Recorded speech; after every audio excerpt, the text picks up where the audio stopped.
बिस्मिल्लाहिर्रहमानिर्रहीम। अस्सलाम वालेकुम। देसी ब्यूटी टिप्स में खुश आमदीद।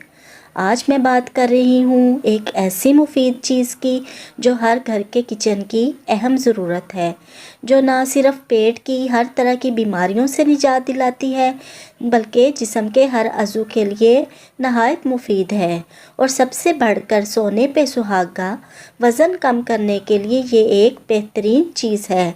तो चलिए शुरू करते हैं, मगर इससे पहले आपसे एक छोटी सी रिक्वेस्ट है। अगर आपने अभी तक मेरा चैनल सब्सक्राइब नहीं किया तो सब्सक्राइब कर लें और बेल आइकन को दबाना मत भूलिएगा, ताकि मुफीद और मालूमाती वीडियोस आप तक बआसानी पहुंच सकें।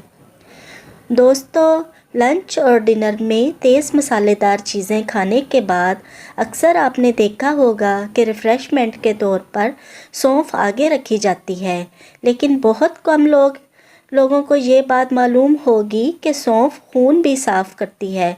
विटामिन सी से भरपूर सौंफ में कैल्शियम, सोडियम, फास्फोरस, आयरन और पोटाशियम भी होते हैं।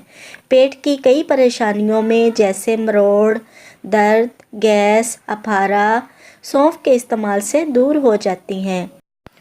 सौंफ बिनाई को बढ़ाती है, इससे खांसी का इलाज भी किया जाता है और कोलेस्ट्रॉल को भी काबू में किया जा सकता है। खाना खाने के आधा घंटा बाद सौंफ खाने से कोलेस्ट्रॉल मामूल पर रहता है। 5 ग्राम रोज़ाना सौंफ खाने से जिगर और आंखें ठीक रहती हैं। खाना हजम करने में सौंफ बहुत फ़ायदेमंद है।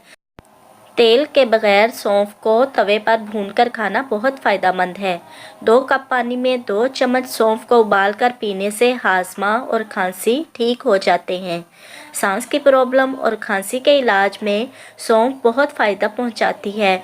गुड़ के साथ सौंफ मिलाकर खाने से ख़वातीन के पीरियड्स मामूल पर रहते हैं। 1 चम्मच सौंफ का पाउडर पानी के साथ खाने से हाथ और पैरों की जलन दूर हो जाती है। खाना खाने के बाद सौंफ खाने से ना सिर्फ सांस तरोताज़ा रहती है बल्कि कब्ज़ भी ख़त्म हो जाती है। अगर उल्टी का एहसास हो तो सौंफ चबाने से उल्टी भी रुक जाती है। उम्मीद करती हूँ वीडियो अच्छी लगी होगी। इसके साथ ही इजाज़त चाहती हूँ, एक नई वीडियो के साथ हाजिर होंगी। अल्लाह हाफिज़।